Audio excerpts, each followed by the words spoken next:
आज हम complex number के नेक्स्ट टॉपिक को स्टडी करेंगे। नेक्स्ट टॉपिक है हम लोग का डी मूवियर्स थ्योरम। तो सबसे पहले ये याद करते हैं कि हमने पिछली क्लास में क्या क्या चीज़ें स्टडी कर ली हैं। तो हमने कॉम्प्लेक्स नंबर क्या होता है ये स्टडी कर लिया। कॉम्प्लेक्स नंबर में कार्टेशियन फॉर्म और पोलर फॉर्म को हम कैसे रिप्रेजेंट करेंगे ये स्टडी कर लिया। तो कॉम्प्लेक्स नंबर जनरली हमें x प्लस आई वाई के फॉर्म पे मिलता है, जिसमें फर्स्ट पार्ट को हम रियल पार्ट कहते हैं और सेकेंड पार्ट को हम इमेजिनरी पार्ट कहते हैं। और इस फॉर्म पे अगर कॉम्प्लेक्स नंबर होता है तो हम इसे कार्टेशियन फॉर्म कहते हैं। अगर कोई भी फॉर्म में अगर एक्स वाई के टर्म्स में हो तो हम इसे कार्टेशियन फॉर्म कहते हैं। सेकेंड फॉर्म हमें मिलता है थीटा एंड आर के टर्म पे, तो हम इसे रिप्रेजेंट करते हैं R cos theta plus i R sine theta. और इस फॉर्म को हम कॉम्प्लेक्स नंबर का पोलर फॉर्म कहते हैं, या इसी को सिंपली रिप्रेजेंट करने के लिए शॉर्ट में सी आई एस से दर्शाते हैं, जहाँ पे सी कॉस को डिनोट कर रहा है, आई यहाँ से इमेजिनरी पार्ट को डिनोट कर रहा है और एस साइन फॉर्म को डिनोट कर रहा है। तो अगर हम सिंपली सिस लिखते हैं तो ये हमें कॉम्प्लेक्स नंबर के पोलर फॉर्म के बारे में बताता है। अब डी मूवियर्स थ्योरम को हम केवल पोलर फॉर्म पे ही बना सकते हैं और उसके लिए ही इसे रिप्रेजेंट कर सकते हैं। तो देखिए, जब हम किसी भी चीज को सॉल्व करते हैं, किसी भी अगर हमें कोई भी क्वेश्चन दिया हो, सपोज हमें क्वेश्चन गिवन है 1 प्लस आई स्क्वायर, तो ये हम इजीली सॉल्व कर सकते हैं।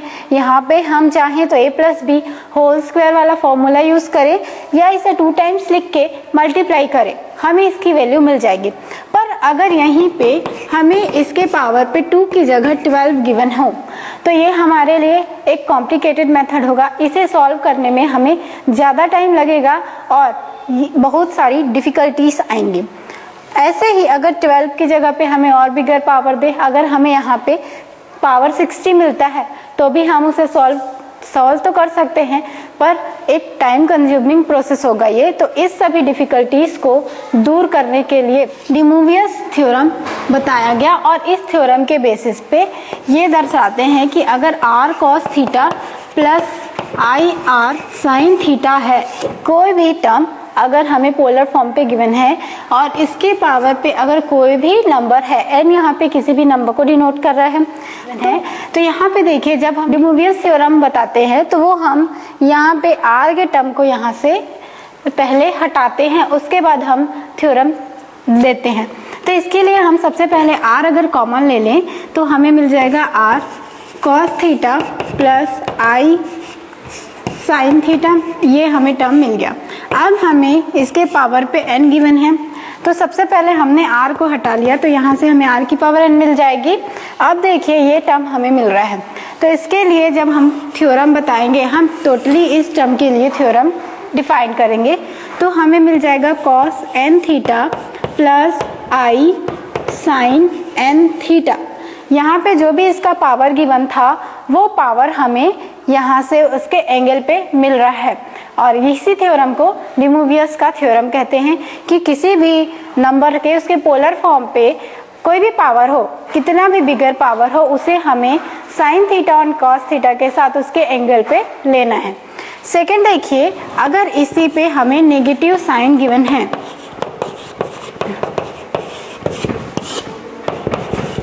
तो सबसे पहला हमारा काम है कि हम r को यहाँ से हटा लें, और अगर नेगेटिव साइन गिवन है तो हमें ये मिल जाएगा minus of n theta plus i sine minus of n into theta. अब देखिए यहाँ पे एंगल हमें नेगेटिव मिल रहा है, तो हमें एंगल को पॉजिटिव करना है। जब हम एंगल को पॉजिटिव करेंगे तो हमें पता है cos of minus theta is equal to cos theta and sine of minus theta is equal to minus sine theta. ये हमने ट्रिग्नोमेट्री में एंगल्स की प्रॉपर्टी में स्टडी की है, तो इन्हीं दोनों फॉर्म का हम यहाँ पे यूज़ करेंगे और इसके बेसिस पे हमें ये टर्म मिल जाएंगे कॉस एन थीटा माइनस आई साइन एन थीटा। यहाँ से ये टोटल टर्म हमें नेगेटिव मिल गया और उसके कारण ये मिडिल वाला साइन हमें नेगेटिव मिल रहा है। तो ये याद रखिएगा कि अगर एंगल पे हमें नेगेटिव नंबर्स गिवन होते हैं तो यहाँ पे जो साइन है इन दोनों के बीच में वो साइन हमें नेगेटिव मिलता है। ठीक है, तो ये अभी तक हमने जो दो प्रॉपर्टी देखी तो उसमें से एक मेन ये जो है वो थ्योरम है और ये हमने उसी से फाइंड किया। अब थर्ड चीज देखिए, ये हमने सिंपली नंबर्स के लिए डिफाइन किया। सिंपल हम अगर लेते हैं नेचुरल नंबर, होल नंबर, तो उसके लिए हम ये बता सकते हैं। पर अगर हमें रैशनल नंबर का फॉर्म गिवन है जैसे कि 1/2, 1/3, 1/4, तो उसके लिए ये थ्योरम कैसी वैल्यूज देगा वो देखते हैं। तो सपोज मान लीजिए अगर हमें गिवन है r cos theta plus i r sin theta की पावर 1/3, तो इसे हम सिंपली क्यूबिक रूट भी कह सकते हैं क्योंकि 1/3 पावर को हम क्यूब रूट कहते हैं।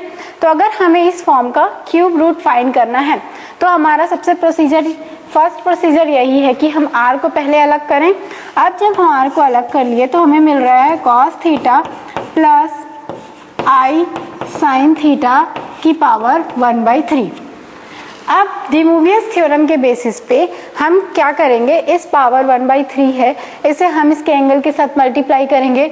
ठीक है, अब जब हम ऐसा करते हैं तो हमें केवल इसकी एक वैल्यू मिलेगी, जबकि हमें इसका क्यूबिक रूट फाइंड करना है और क्यूबिक रूट मीन्स इसकी हमें 3 वैल्यूज फाइंड करनी है। अगर हम किसी भी चीज का क्यूब वैल्यू फाइंड करते हैं तो उसके बेसिस पे हमें इसकी 3 वैल्यूज मिलती हैं।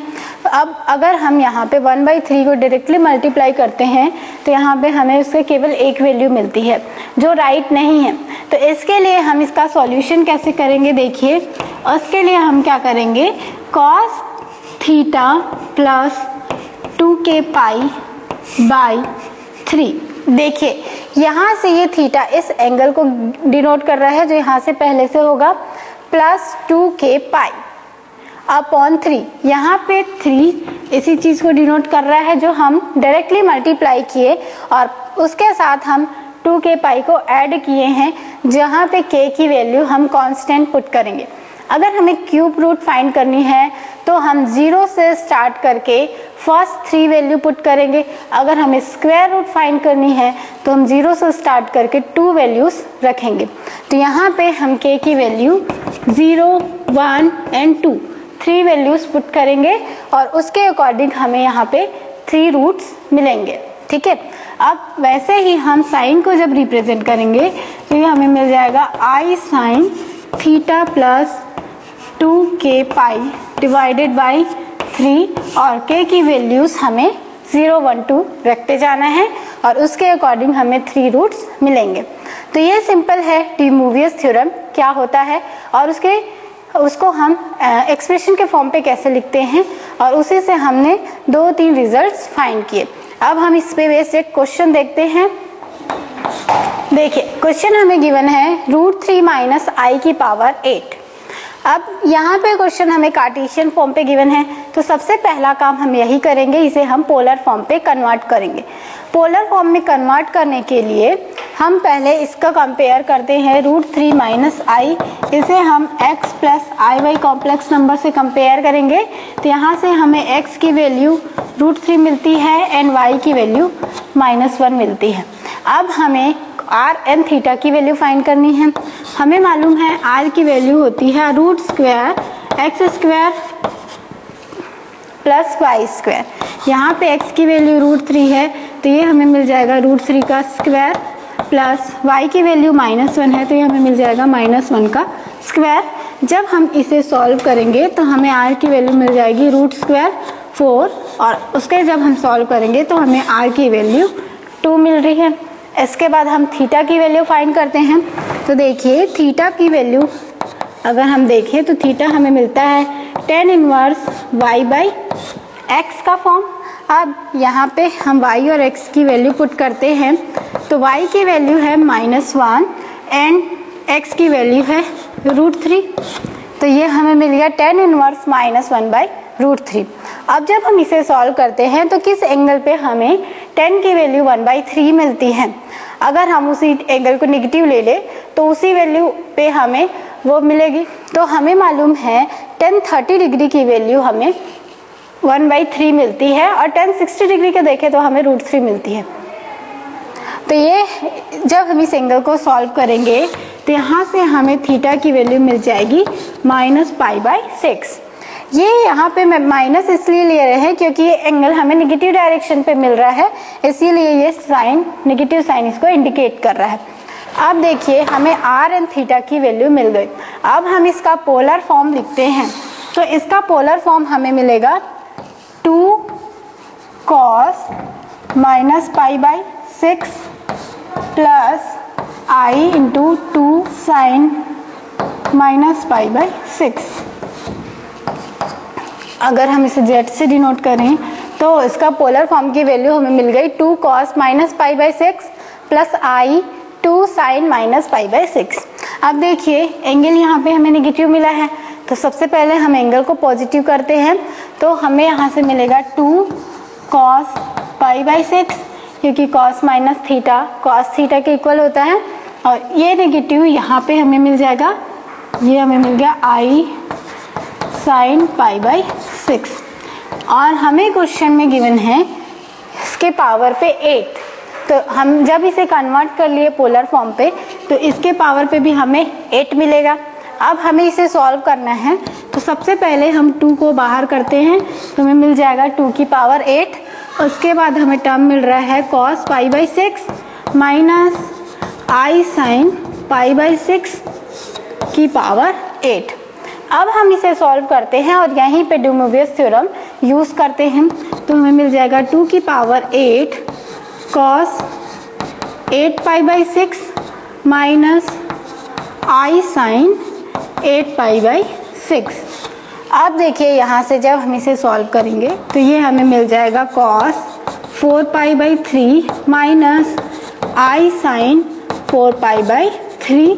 ये दोनों टर्म 2 से कैंसिल हो जाएंगे और ये हमें लास्ट रिजल्ट मिल रहा है, और यही रिजल्ट इसका आंसर है। अब अगर हम कार्टेशियन फॉर्म पे ही रिजल्ट चाहते हैं तो हम यहाँ से इसे फिर से चेंज करके x और y के फॉर्म पे इसे रिप्रेजेंट कर सकते हैं। ठीक है, तो सेकेंड क्वेश्चन देखिए, हमें गिवन है 2 + 2√3i का पावर 12। तो हमें ये क्वेश्चन भी कार्टेशियन फॉर्म पे गिवन है, तो सबसे पहले हम इसे पोलर फॉर्म पे कन्वर्ट करते हैं। तो पोलर फॉर्म पे कन्वर्ट करने के लिए सबसे पहले हम इसे कंपेयर करते हैं x प्लस आई वाई कॉम्प्लेक्स नंबर से। तो यहाँ से हमें x की वैल्यू 2 मिलेगी एंड y की वैल्यू 2√3 मिलेगी। अब हमें r एंड थीटा की वैल्यू फाइंड करनी है, तो r की वैल्यू हमें मिलती है √2x² प्लस y²। तो हम x और y की वैल्यू पुट करते हैं, तो ये हमें मिल जाएगा 2² प्लस 2√3²। अब देखिए जब हम इसे सॉल्व करेंगे तो यहाँ से हमें मिल जाएगा 4 प्लस 12 दैट इज 16, और r की वैल्यू हमें मिल गई 4। अब हमें थीटा की वैल्यू फाइंड करनी है, और थीटा के लिए हम जनरली tan इनवर्स y/x का फॉर्म यूज़ करते हैं। अब y एंड x की वैल्यू हम यहाँ से पुट करते हैं, तो y की वैल्यू मिल रही है 2√3 एंड x की वैल्यू है 2, तो ये फॉर्म हमें मिल गया। अब यहाँ से 2 एंड 2 कैंसिल हो जाएंगे और हमें मिल रहा है tan inverse √3। tan inverse √3 means theta की वैल्यू हमें मिल जाएगी π/3 दैट इज 60 डिग्री। अब यहाँ से हमें r एंड थीटा दोनों की वैल्यू मिल गए। तो जब हम इस कॉम्प्लेक्स नंबर को निकाल लेते हैं पोलर फॉर्म पे, तो हमें मिल जाएगा 4 cos π/3 प्लस I 4 sin π/3। ये कॉम्प्लेक्स नंबर हमें मिल गया। अब देखिए हमें क्वेश्चन पे इसका पावर 12 गिवन था, तो हम इसके पावर पे कंसीडर कर लेते हैं वही टर्म, तो ये हमें मिल गया हमारा क्वेश्चन इन पोलर फॉर्म, जो पहले हमें कार्टेशियन फॉर्म पे गिवन था।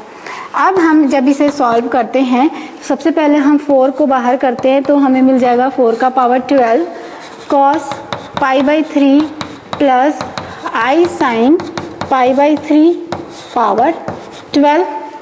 अब हम इसे सॉल्व करते हैं, तो हमें मिलेगा 4 की पावर 12 cos π/3। अब जब हम यहाँ पे डुमोवियस थ्योरम लगाएंगे तो यहाँ पे जो 12 है वो इसके एंगल के साथ मल्टीप्लाई हो जाएगा और हमें मिल जाएगा cos 12 into π/3 plus I sin 12 into π/3।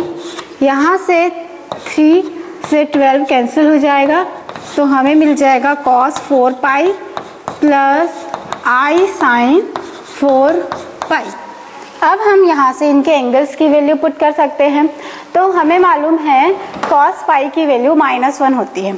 अब अगर हम 4 पाई भी ले लें तो उसकी वैल्यू भी हमें -1 मिलेगी। तो यहाँ से ये हमें मिल रहा है 4 की पावर 12 इंटू इसकी वैल्यू हमें मिल रही है -1 एंड साइन पाई की वैल्यू हमें 0 मिलती है। तो ये टोटल टर्म हमें 0 मिलेगा। तो जब हम इसे सॉल्व करेंगे तो हमें हमारा आंसर मिल जाएगा -4 की पावर 12। ठीक है, तो ये है डी मूवियर्स थ्योरम और उस पे बेस्ड कुछ क्वेश्चंस।